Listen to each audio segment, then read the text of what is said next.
Halo semuanya, selamat datang di channel Kurang 10 Menit. Hari ini kita bakal ngebahas sesuatu yang seru banget. Misteri kucing dan air, evolusi, sains, dan fakta tersembunyi. Selamat datang di penjelasan kita kali ini, di mana kita bakal bongkar bareng-bareng fakta ilmiah, evolusi, dan rahasia di balik fenomena yang ya pastinya udah nggak asing lagi buat kalian para pecinta kucing. Coba bayangin deh, seekor kucing yang basah kuyup, panik, dan berontak pengen lompat keluar dari bak mandi. Kita semua pasti tahu stereotip ini kan? Terus, pernah kepikiran nggak sih kenapa makhluk yang biasanya tuh tampil anggun, kalem, tiba-tiba bisa langsung panik luar biasa cuma gara-gara kecipratan air? Nah, ini tuh pertanyaan yang benar-benar universal, dan asal kalian tahu, jawabannya tuh jauh lebih kompleks dan pastinya lebih menarik daripada sekedar, ya emang mereka nggak suka basah aja. Untuk menjawab rasa penasaran itu, kita udah siapin agenda penjelasan hari ini. Mulai dari nomor 1, mitos kucing dan air, terus kita bahas evolusi kucing dari gurun, lanjut ke sains di balik bulu basah, lalu pengecualian buat ras kucing berenang, psikologi dan trauma masa lalu, dan pastinya ditutup dengan panduan aman bermain air. Oke, kita langsung masuk aja ke bagian pertama. Mitos kucing dan air membongkar stereotip universal. Benar nggak sih semua kucing benci air? Kita tuh sering banget dengar kalau kebencian sama air ini tuh udah kayak hukum mutlak buat semua kucing. Tapi tunggu dulu, kita perlu mundur sedikit ke masa lalu buat lihat kenapa stereotip ini bisa nempel banget. Nah, ini ngebawa kita ke bagian kedua, evolusi kucing dari gurun, jejak nenek moyang dari Timur Tengah. Gini, kalau kalian mau paham kenapa kucing kalian kerjaannya cuma tidur siang di sofa dan paling anti sama air, kita harus nengok ke habitat asli daratan purba tempat mereka berasal. Nenek moyang dari semua kucing domestik modern kita itu sebenarnya adalah kucing liar Afrika.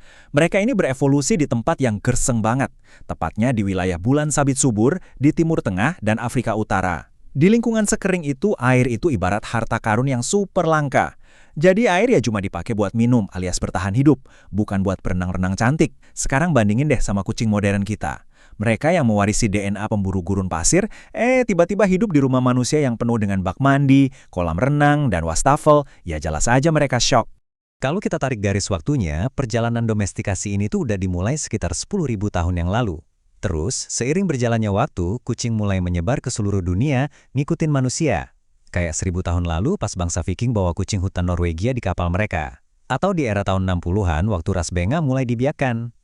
Tapi yang luar biasa, biarpun udah keliling dunia, mayoritas kucing ini tetap mempertahankan biologi terestrial alias sifat darat mereka. Tubuh mereka tuh benar-benar didesain buat ngirit air semaksimal mungkin. Bahkan ya, ginjal mereka tuh super efisien sampai bisa ngasilin urin yang pekat banget demi mencegah dehidrasi. Hebat banget kan? Jadi evolusi emang ngebentuk kebiasaan mereka. Tapi apa sih yang sebenarnya terjadi secara fisik pas mereka basah? Yuk kita masuk ke bagian ketiga, sains di balik bulu basah, anatomi dan fisika feline. Fakta menariknya gini, bulu kucing itu dirancang sangat rumit dengan lapisan bawah yang padat banget. Pas kondisinya kering, bulu ini bertindak jadi jaket isolator panas yang sempurna. Tapi gimana kalau basah? Waduh, bulu mereka itu bakal berubah persis kayak spons. Bayangin aja deh, kalian dipaksa pakai sweater wool yang tebal banget, terus tiba-tiba disiram air es sampai basah kuyup. Sweaternya jadi berat banget, bikin susah gerak, dan pastinya kalian menggigil kedinginan kan? Nah, persis kayak gitu yang dirasain si Meong. Buat seekor predator yang ngandelin kelincahan instan, bulu basah itu bencana. Mereka kehilangan mobilitas, kehilangan kehangatan tubuh, dan parahnya lagi, butuh berjam-jam buat kering. Jadi buat mereka, basah itu sama dengan krisis hidup dan mati. Selain masalah bulu, anatomi telinga mereka juga jadi alasan kuat yang nggak bisa diremehin. Kucing itu punya saluran telinga yang bentuknya membelok kayak huruf L. Kalian bisa bayangin bentuknya kayak corong air. Bentuk ini emang luar biasa canggih buat nangkap suara ultrasonik dari mangsanya. Tapi kalau air sampai masuk ke corong ini, wah bakal susah banget buat dikeluarin. Air yang kejebak di sana bisa memicu infeksi yang menyakitkan atau bahkan ngerusak sistem vestibular mereka, yang artinya keseimbangan tubuh mereka bisa kacau balau. Secara insting, kucing sadar betul kalau air di sekitar kepala itu adalah bahaya medis yang nyata. Terus, kita juga nggak boleh lupa sama indera penciuman mereka. Kalian tahu nggak, penciuman kucing itu 14 kali lebih tajam dari manusia loh. Jadi waktu kita nyalain kran, kita mungkin mikir, oh ini airnya bersih, nggak ada baunya. Tapi buat hidung kucing, air kran kota yang penuh dengan bahan kimia perawat air, kayak klorin, itu baunya super menyengat. Ibaratnya kayak kalian disuruh minum air yang baunya kayak cairan pemutih baju. Nggak mau kan? Udah gitu, mandi pakai air keran bakal nyuci habis feromon alami dan minyak pelindung di kulit mereka. Akibatnya, mereka tiba-tiba kehilangan tanda pengenal atau aroma unik mereka sendiri. Pasti bikin stres banget. Tapi, Ya namanya juga dunia biologi, selalu ada aja pengecualian yang bikin kita takjub. Kita masuk ke bagian keempat, pengecualian. Ras kucing perenang, genetik yang menentang aturan. Kenalin nih para pemberontak genetik di dunia perkucingan. Ada beberapa ras khusus kayak Turkish Fan, Bengal, kucing hutan Norwegia, sampai Abyssinian yang malah proaktif banget nyari air. Mereka ini punya kombinasi sejarah lingkungan yang unik dan tekstur bulu yang beda dari kucing rumahan biasa. Buat ras-ras ini, air itu bukan ancaman, malah jadi wahana bermain yang seru abis. Salah satu contoh primadonanya adalah kucing Turkish Fan. Mereka ini sampai punya julukan global The Swimming Cat, alias si kucing perenang. Asalnya dari wilayah Danau Fen di Turki yang suhunya bisa panas banget.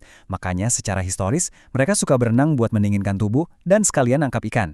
Terus kenapa mereka nggak tenggelam keberatan bulu kayak kucing lain? Kuncinya ada di genetik mereka. Mereka tuh nggak punya lapisan bulu bawah yang menyerap air kayak spons. Bulu lapis tunggal mereka teksturnya licin, mirip kasmir, jadi air cuma meluncur jatuh gitu aja, dan mereka bisa langsung kering dalam sekejap. Keren ya? Biar makin jelas, mari kita lihat gimana sih rupa perenang profesional di alam liar. Kalau kita bandingin kucing domestik biasa dengan kucing pemancing liar atau fishing cat, perbedaannya jauh banget. Kucing pemancing ini benar-benar berevolusi secara khusus. Jari kaki mereka punya selaput parsial, cakarnya semi-retraktil yang bisa dipakai kayak mata kail buat nangkap ikan, plus mereka punya bulu ganda yang fungsinya persis kayak baju selam kedap air. Fakta ini nunjukin ke kita kalau adaptasi di lingkungan perairan itu butuh perubahan anatomi fisik yang radikal, nggak cuma sekedar asal berani basah. Oke, kita udah bahas tuntas dari sisi fisiknya. Sekarang, kita harus lihat dari sisi pikiran mereka. Masuk ke bagian kelima, psikologi dan trauma masa lalu, kontrol dan memori. Coba perhatiin angka ini. 2 hingga 7. Yap, rentang 2-7 minggu adalah masa sosialisasi paling kritis dalam hidup seekor anak kucing. Ini tuh semacam periode emas mereka. Kalau di masa ini mereka dikenalin sama air dengan cara yang lembut, menyenangkan, dan positif, mereka kemungkinan besar nggak bakal fobia air pas gede. Sebaliknya, kalau mereka ngelewatin masa kritis ini tanpa pengalaman main air sama sekali, otak mereka otomatis bakal memprogram air sebagai sesuatu yang asing, aneh, dan mengerikan. Nah, ini yang paling penting buat diperhatiin sama kalian para pemilik kucing. Memaksakan kucing buat mandi, selain seringnya emang nggak perlu secara medis, itu tuh bisa ngerusak mental mereka loh. Pengalaman dipegangin paksa di dalam bak air yang licin itu nyiptain trauma yang terekam langsung di amigdala mereka, alias pusat rasa takut di otak. Makanya nggak heran ada kucing yang bakal bereaksi super eksplosif dan panik total cuma gara-gara denger suara keran air dinyalain. Buat seekor kucing, kehilangan kontrol adalah mimpi buruk psikologis yang nyapa.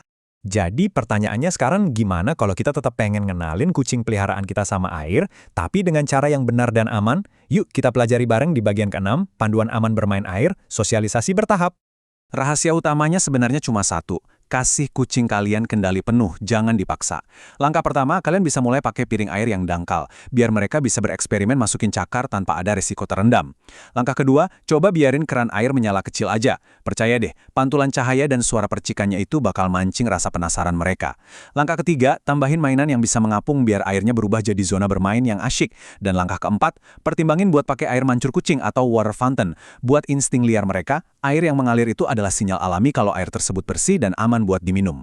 Kalau kucing kalian udah mulai terbiasa, manfaat dari main air ini ternyata luar biasa banget buat kesehatan mereka.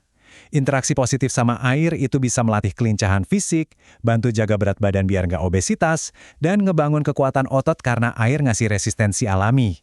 Plus, ini cara yang brilian banget buat ngasih stimulasi mental. Main air udah terbukti ampuh buat ngurangin stres dan ngusir rasa bosan mereka seharian di rumah. Jadi, apa inti dari semua penjelasan kita hari ini? Satu hal yang pasti, ketakutan kucing kalian terhadap air itu bukanlah sebuah kelemahan. Itu adalah mahakarya adaptasi evolusioner yang udah terbentuk dengan sempurna selama ribuan tahun. Nah, sebagai penutup, coba deh renungin pertanyaan ini. Apakah kucing peliharaan kalian di rumah itu sebenarnya seorang pewaris gurun pasir yang bangga? Atau jangan-jangan dia adalah seorang penjelajah perairan yang masih tersembunyi? Kenali karakter mereka, hargai batasannya, dan nikmati semua sisi unik dari sahabat berbulu kita ini. Terima kasih udah belajar bareng kita di penjelasan hari ini, dan teruslah menelusuri berbagai keajaiban di sekitar kalian. Sampai jumpa!